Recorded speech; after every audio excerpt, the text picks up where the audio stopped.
Halo teman-teman semua, jadi di live Instagram kali ini aku bakal ngobrol-ngobrol santai dengan Kadita Angelika. Sebelumnya mungkin ada beberapa teman-teman atau kakak-kakak semua yang belum mengetahui nih, siapa sih itu Dita Angelika? Mungkin untuk Kadita silakan memperkenalkan diri terlebih dahulu. Halo guys, aku Dita Angelika. Status aku sekarang pengangguran karena aku sekolah udah baru lulus kemarin, dan aku juga belum masuk kuliah juga, itu masih lama, dan aku juga sedang tidak bekerja. Jadi kegiatan aku saat ini lebih banyak ke self love sih, lebih ke kayak baca buku atau banyakin ngelakuin hobi-hobi gitu, kayak gitu sih. Oh, jadi sekarang Kadita lebih memilih untuk di rumah nih, menunggu sebelum masuk ke jenjang perkuliahan ya? Ya, kadang aku stay di rumah untuk kayak film step gitu kan, jadi kayak aku lebih ke kayak banyak-banyakin waktu sama diri aku sendiri. Kadang aku juga keluar buat me time gitu. Oke, ya. Gini Kak, jadi kan kemarin kita udah naruh NGL ya, dan ada beberapa pertanyaan yang masuk ke NGL aku, dan aku di sini udah memilih beberapa pertanyaan yang emang lucu banget untuk dijawab sama kita gitu. Nah, sebelum ke next question yang udah ada di NGL, di sini aku mau nanya pertanyaan dari aku nih Kak. Kadita ini apakah keturunan Sunda atau ada mix atau gimana nih Kak? Bisa dijelasin gitu? Oke. Aku lahir di Banten dan saat ini aku domisili di Sukabumi, Jawa Barat. Aku ada 3 keturunan. Yang pertama dari keluarga mamaku itu ada Minang Sunda. Kalau dari keluarga papaku Jawa Sunda. Jadi aku ada keturunan Minang, Sunda, sama Jawa. Oke, berarti kita ada mix-nya gitu ya? Tapi aku besar di tanah Sunda. Wih, ya aku Sunda nih bos. Oke, Kak, aku mau langsung bacain pertanyaan aja yang udah ditanyain sama teman-teman semua yang penasaran banget nih. Untuk pertanyaan pertama ya Kak, kita pernah insecure gak sih? Insecure, kalau soal insecure itu kayak manusiawi banget.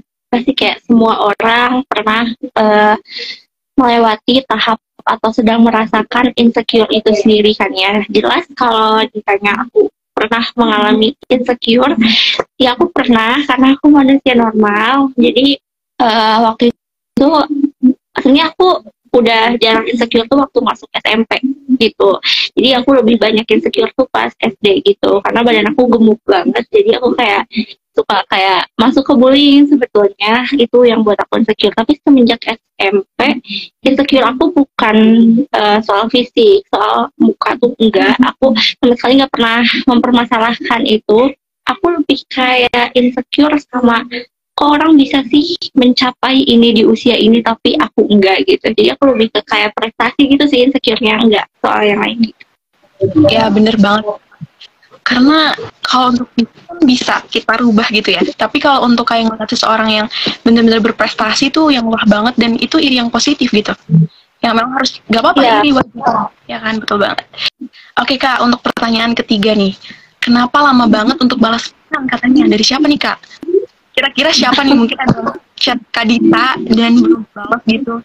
Dan biasanya pertanyaannya lebih spesifik ya. Alasan Kadita tuh telat balasnya tuh apa gitu? Biasanya di WhatsApp gitu atau gimana? Oke.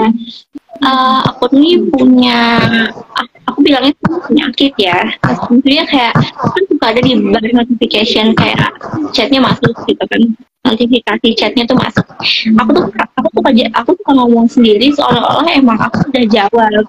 Padahal aku belum pernah, aku belum ngetik itu gitu. Jadi aku anggapnya kayak aku nih udah jawab loh gitu. Tapi kadang seminggu atau 2 hari itu baru aku jawab, karena aku baru sadar kalau ternyata apa yang aku omongin itu enggak aku ketik gitu. Terus atau chatnya biasanya aku masukin arsip kan. Jadi kayak mikirnya tuh notifikasi grup, dan aku nggak coba buat lihat itu. Terus ada juga misalkan kayak dari Instagram, aku kan nggak nyalain notifikasi, jadi aku aku nggak tahu gitu. Terus nanti tiba-tiba ada DM yang masuk kayak aku, hah, udah lama gitu, dan nggak enak juga buat dijawab, jadi aku milih untuk nggak jawab. Oke teman-teman. Berarti kalau balas pesan tuh yang penting-penting aja gitu ya. Maksudnya kayak at least bukan berarti gak penting chat dari temen atau dari siapapun gitu. Tapi kayak kadang udahlah gitu, paling kayak nanya. Pernah gak sih kayak nanyanya tuh enggak yang benar-benar penting banget gitu. Karena untuk beberapa orang-orang yang aku kategorikan harus dijawab cepat, notifikasinya tuh beda dari yang umum, jadi aku bisa langsung respon gitu karena notifikasinya beda gitu. Tapi bukan berarti kalian nggak penting, bukan, tapi emang karena penyakit lupa aku nih agak bermasalah.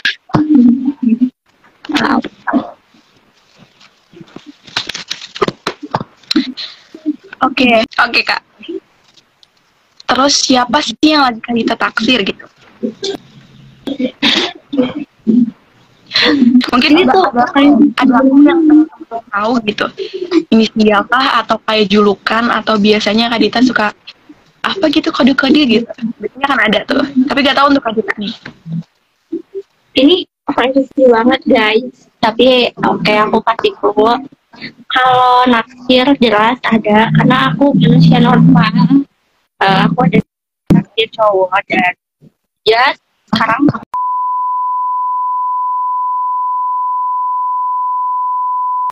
gitu. Udah sih gitu aja, aku mau deskripsi lebih panjang. Ya berarti kayak untuk someone tuh bener-bener yang privacy banget sih. Emang sih, soalnya kayak untuk apa kita nge-publish sesuatu hal yang orang aja bahkan cuma kayak ngeliat lirik doang kan. Bahkan kayak gak peduli kalau kita mau pacar atau enggak pun kayak udah gitu. Kalau aku sih kalau soal relationship sih nggak yang tukang publish gitu, karena aku nggak tahu endingnya sampai kapan. Aku takut ya aku keluar terus aku kayak publish atau apa dan tiba-tiba udah gitu. Jadi makanya kayak aku jarang banget buat yang namanya publish. Tapi kan karena bagian orang beda-beda, jadi aku juga nggak mau ngejudge. Tapi yang pada intinya aku tipikal yang nggak publish. Berarti nge-privacy banget tuh penting banget dalam hidup sih, karena ya kan, karena ya gak apa sih, ada beberapa orang yang emang nge-publish dan enggak, ya itu hak mereka juga gitu. Oke, untuk next question ya Kak. Katanya nih, kapan sih terakhir kali Kadita ini ngerasa sangat dihargain banget sama orang? Kapan? Kalau soal kapan, aku ini kan sensitive person banget, yang kayak gampang dipikirin. Terus kalau soal kapan terakhir kali aku merasa dihargai, kayaknya sih berdasar sekitar 6 atau 8 bulan yang lalu gitu. Itu aku baru merasa kayak ternyata enak juga ya gitu.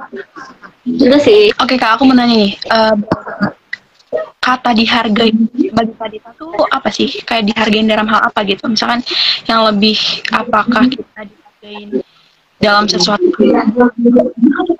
dalam konteksnya tuh kayak apa? Dihargai soal apa? Aku tuh belum melihat hal-hal yang besar. Jadi kalau lain menghargai aku, misalkan kayak dalam hal yang konteksnya besar gitu, aku tuh gak terlalu peduli sama hal besar. Aku justru kayak lebih care dan lebih menganggap dari hal-hal kecil dulu gitu. Apa aja sih, misalkan kayak aku nih ngomong A, terus aku ngomong A, terus dalam kegiatan dia jauh lebih bisa mengulangi apa yang aku katakan gitu. Berarti kan secara langsung dia memang mengamati apa yang aku bilang, dan itu adalah salah satu bentuk penghargaan yang menurut aku itu penting banget gitu. Oke, aku paham. Aku sekarang dapat ilmu baru. Ternyata untuk dihargain tuh dengan hal dengan didengarkan oleh orang lain tuh emang suatu bentuk pencapaian. Iya, karena kan kayak kita belum tentu ngomong banyak orang lain dengar gitu kan. Terus aku nggak yang kayak langsung ke hal besar gitu. Jadi kalau misalkan kayak dari hal-hal sekecil dia mendengarkan aku, di kemudian hari dia mengulangi apa yang aku katakan dan mengubahnya menjadi sesuatu yang lebih baik, aku merasa bahwa wah, berhasil gitu. Oh gitu sih. Keren banget. Oke, langsung ke next question aja ya kan. Kita kok jarang dan hampir gak pernah nge-publish pencapaian atau kesehariannya gitu sih. Padahal nungguin katanya. Kalau soal itu, kenapa aku jarang nge-publish atau buat story gitu kan, atau gimana? Karena sebenarnya bukan nggak buat, cuman aku hampir selalu buat, cuman di akun-akun yang lain, jadi di akun yang itu cuma bisa diakses oleh aku dan orang-orang terdekat aku aja gitu. Karena aku nggak mau memunculkan proses aku yang sedemikian complicatednya gitu ya. Jadi yang aku tuh ketika nge-publish sesuatu tuh aku nggak minta validasi kayak ingin dianggap ini itu tuh enggak, karena aku emang mau nge-publish ya nge-publish aja gitu, enggak yang kayak ada hal tertentu. Dan kenapa gak publish ya karena aku tipikal orang yang gak suka publish, aku tipikal yang stay private gitu terhadap apa yang aku jalani, apa yang aku lalui, dan apa yang akan aku hadapi.